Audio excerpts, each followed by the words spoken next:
ওহুদের যুদ্ধের জয়লাভের পর আবু সুফিয়ান ফুল কনফিডেন্সে চলে আসে আর সে এটা নিশ্চিত করে ফেলে যে এবারে তারা মুসলমানদেরকে জ্বর থেকে তুলে ফেলবে। সুতরাং এই কারণে সে পুরো আরব থেকে 10,000 লোকজনদের একটি সেনাবাহিনী প্রস্তুত করার কাজ শুরু করে দেয়। আর বন্ধুরা, পুরো মদিনার জনসংখ্যা সব মিলিয়েও 10,000 জনেরও কম ছিল মদিনায়। টু বি অনেস্ট, যদি মক্কার কাফেরেরা মুসলমানদের উপর ডাইরেক্ট হামলা যদি করে দিত তাহলে তারা ওই সময় মুসলমানদেরকে পুরো শেষই করে দিত। এমন অবস্থায় আবু সুফিয়ান একটি ষড়যন্ত্র করলো যে মদিনার মধ্যে যেসব ইহুদিরা রয়েছে তাদেরকে যদি আমরা কোন রকম ভাবে মানিয়ে নিতে পারি যে তারা মুসলমানদের বাড়ি ঘরের মধ্যে গিয়ে তাদের সন্তান এবং তাদের স্ত্রীদেরকে মেরে দেয়, তাহলে মুসলমানদেরকে বাধ্যতামূলক এখান থেকে পিছনে সরে যেতে হবে। কাফেরদের এই ষড়যন্ত্রের সম্বন্ধে যখন আমাদের প্রিয় নবীজি সাল্লাল্লাহু আলাইহি ওয়াসাল্লাম জানতে পারলেন, তখন তিনি সমস্ত সাহাবাগণকে নিয়ে একটি মিটিং রাখলেন। এই বৈঠকে একজন বিদেশি নাগরিক তিনিও একটি পরামর্শ দিলেন, আমরা এই এক প্রান্তে একটি খন্দক বা ট্রেঞ্চ তৈরি করি, তবে সম্ভবত এর ফলে আমরা এই লড়াইয়ের জন্য কিছু সুযোগ পেতে পারি।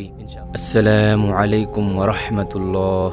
প্রিয় ভাই সকল, ওহুদের যুদ্ধের জয়লাভের পর আবু সুফিয়ান ফুল কনফিডেন্সে চলে আসে আর সে এটা নিশ্চিত করে ফেলে যে এবারে তারা মুসলমানদেরকে জ্বর থেকে তুলে ফেলবে। সুতরাং এই কারণে সে পুরো আরব থেকে 10,000 লোকজনদের একটি সেনাবাহিনী প্রস্তুত করার কাজ শুরু করে দেয়। প্রিয় ভাই সকল, আপনারা কি অনুমান করতে পারেন যে 10,000 কতটি হয়? উদাহরণের জন্য বলে রাখি যে পুরো মদিনার জনসংখ্যা, যার মধ্যে বড়, বৃদ্ধ, বাচ্চা, মহিলা সব মিলিয়েও 10,000 জনের কম ছিল মদিনায়। কাফেরদের এই ষড়যন্ত্রের সম্বন্ধে যখন আমাদের প্রিয় নবীজি সাল্লাল্লাহু আলাইহি ওয়াসাল্লাম জানতে পারলেন, তখন তিনি সমস্ত সাহাবাগণকে নিয়ে একটি মিটিং রাখলেন, যেখানে সবাই এটা জানতো যে তাদের সঙ্গে যুদ্ধ করা তো একেবারেই ইম্পসিবল একটি ব্যাপার, তাই আমাদেরকে এর জন্য আলাদা কিছু করতে হবে। এই বৈঠকে একজন বিদেশি নাগরিক যার নাম সালমান ফার্সি ছিল, তিনি উপস্থিত ছিলেন। সুতরাং এই মুহূর্তে তিনিও একটি পরামর্শ দিলেন যে দেখো, মদিনা এমনিতেই 3টি দিক থেকে পাহাড়ের কারণে সুরক্ষিত রয়েছে,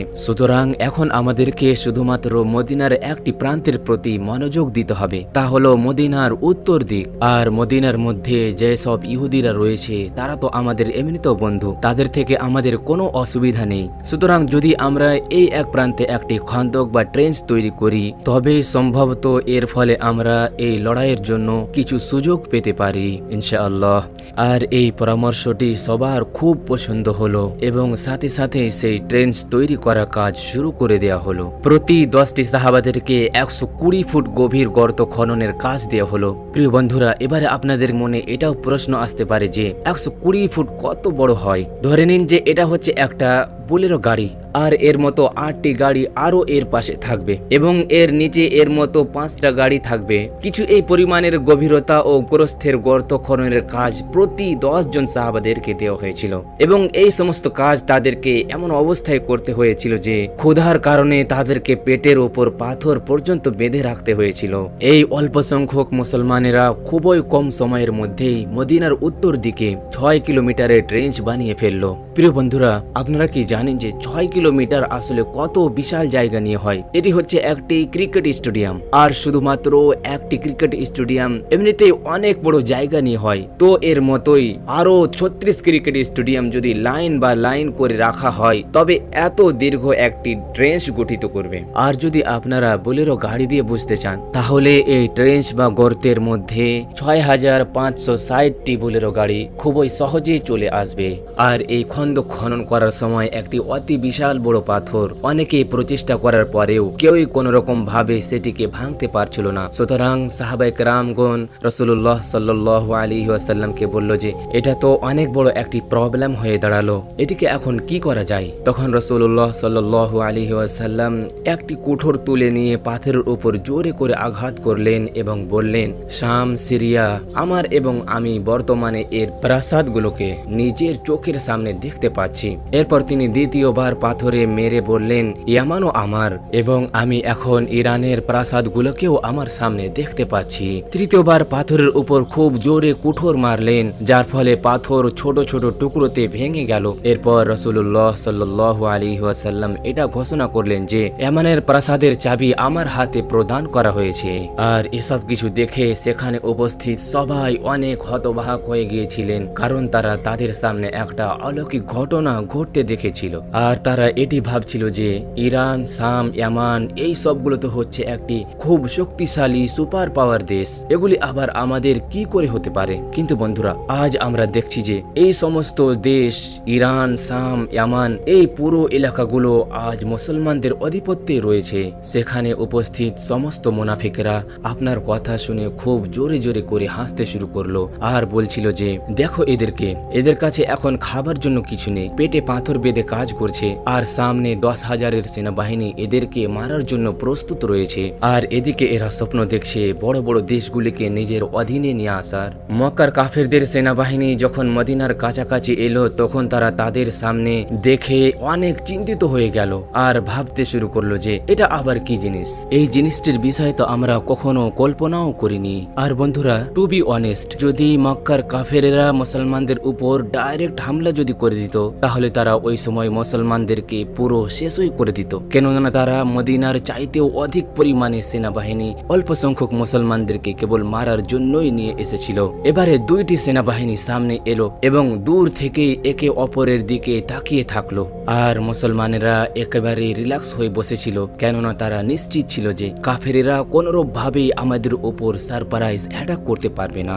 আর যদি সামনে থেকে কোনো কাফেরেরা মুসলমানদের উপর আক্রমণ করার জন্য এগিয়ে আসতো তাহলে মুসলমানেরা দূর থেকেই তাদের উপর তীর বর্ষণ করে সেখানেই শেষ করে দিত। প্রিয় বন্ধুরা, অনেক দিন এই সিস্টেমে সময় কাটাতে থাকলো আর শেষ পর্যন্ত কাফেরদের একটি গ্রুপকে তাদের নিজেদের এই কন্ডিশন দেখে অনেক রাগ হলো আর যেভাবে সেভাবে করে মুসলমানদের খনন করা সেই গর্তটিকে পার করে মদিনার মধ্যে প্রবেশ করে গেল। আর এই গ্রুপে আবু জেহেলের সেই ছেলেটি যার নাম হচ্ছে ইকরামা, সেও সেখানে উপস্থিত ছিল। কিন্তু বন্ধুরা, আপনারা তো সকলেই এটা জানেন যে যদি কেউ সাপের গর্তে নিজের হাত ঢোকায় তাহলে তার কি অবস্থা হবে। ঠিক এরূপই অবস্থা তাদের গ্রুপের ওই লিডার যার নাম ইকরামা ছিল, তাকে হযরতে আলী রাদিয়াল্লাহু তাআলা আনহু সেখানেই জাহান্নামবাসী করে দিল। আর যা দেখে তাদের গ্রুপের বাকি লোকগুলি সেখান থেকে পালিয়ে গেল।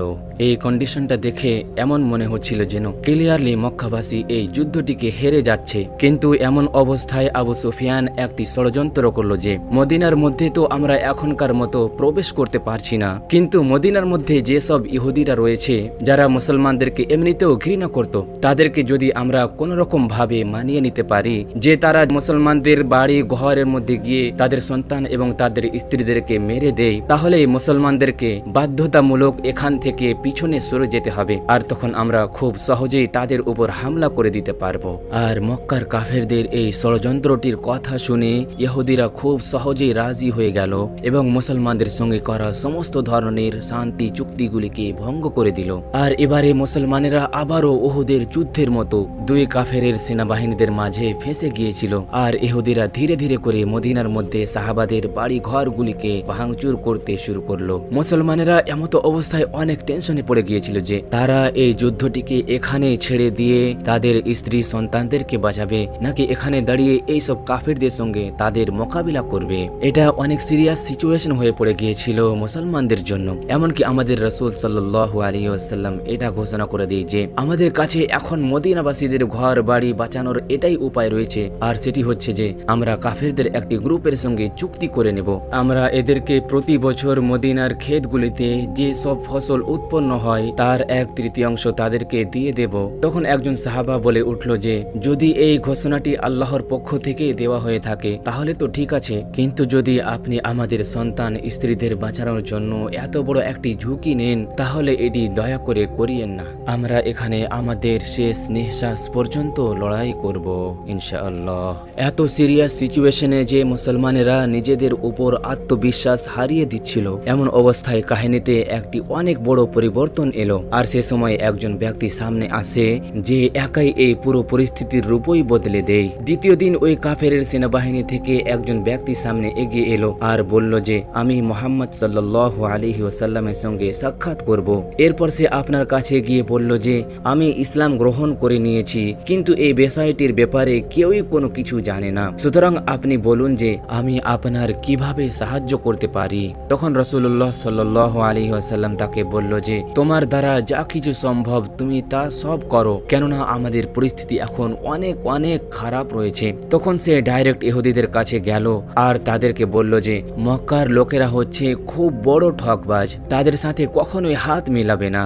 যদি তাদেরকে এটা একটুও মনে হয় যে তারা এই যুদ্ধে হেরে যাচ্ছে, তাহলে তো তারা তোমাদেরকে এখানে ফেলে চলে যাবে, আর যার পর তো মুসলমানেরা তোমরাকে কখনো ছাড়বে না। আর হ্যাঁ, যদি তোমরা এখনো কাফেরদের সঙ্গে চুক্তি করতে চাও, তাহলে প্রথমে তো তাদের কাছে কিছু লোক গ্যারান্টি হিসেবে দাবি করবে। যদি তারা সত্যি সৎ হয়, তাহলে তারা তাদের কিছু লোক তোমাদের কাছে অবশ্যই পাঠাবে। যার পর সে ডাইরেক্ট কাফেরদের লিডারের কাছে গেল, অর্থাৎ আবু সুফিয়ানের কাছে গেল, আর তাদেরকে বলল যে তোমরা তো এটা সকলেই ভালোভাবে জানো যে ইহুদিরা কি কখনো কারোর সাথে বিশ্বাস রেখে চলেছে। আমার তো মনে হচ্ছে যেন ইহুদি এবং মুসলমানেরা সকলেই মিলে আছে। কিন্তু মক্কাবাসীরা ইহুদিদেরকে চিঠি লিখে পাঠালো যে আমরা এখান থেকে হামলা করছি, আর তোমরাও পিছন থেকে মুসলমানদের উপর হামলা করো আর মুসলমানদের কাহিনী এখানেই শেষ করে দাও। কিন্তু ইহুদিরা বলল যে আচ্ছা ঠিক আছে, আমরা মুসলমানদের উপর হামলা তো অবশ্যই করব, কিন্তু তার আগে আপনি আমাদেরকে এর গ্যারান্টি হিসাবে কিছু লোকজন আমাদের কাছে দিয়ে পাঠান।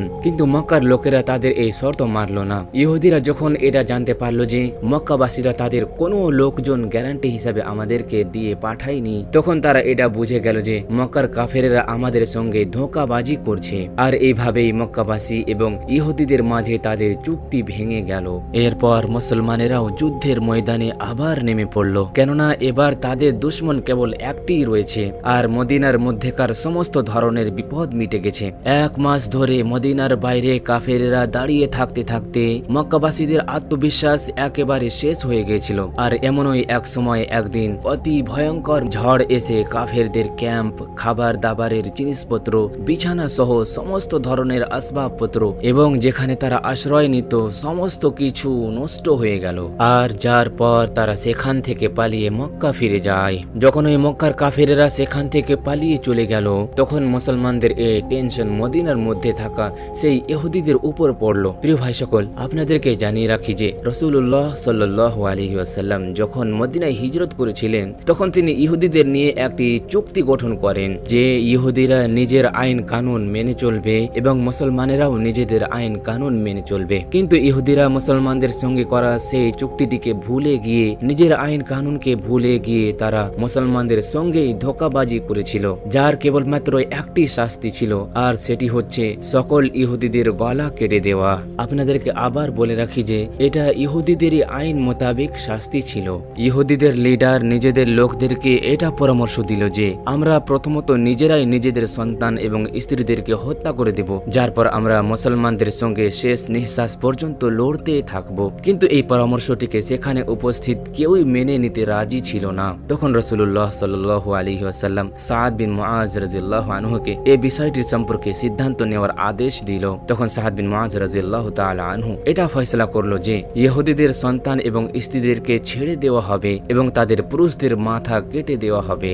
ইহুদিদের আইন মোতাবেক এটা অতি নিম্ন স্তরের শাস্তি তাদেরকে দেওয়া হয়েছিল। আর এই ঘটনাটির পর পুরো আরব এটা বুঝে গিয়েছিল যে মুসলমানদেরকে আর এখন কোনো কিছুই থামিয়ে রাখতে পারবে না। আর মুসলমানেরা প্রথমবার পুরো আরবের মধ্যে একটি স্বাধীন এবং অতি মজবুত কান্ট্রি হয়ে দাঁড়ালো এবং মুহাম্মদ সাল্লাল্লাহু আলাইহি ওয়াসাল্লাম একজন অতি মজবুত বাদশাহ রূপে চিহ্নিত হলো।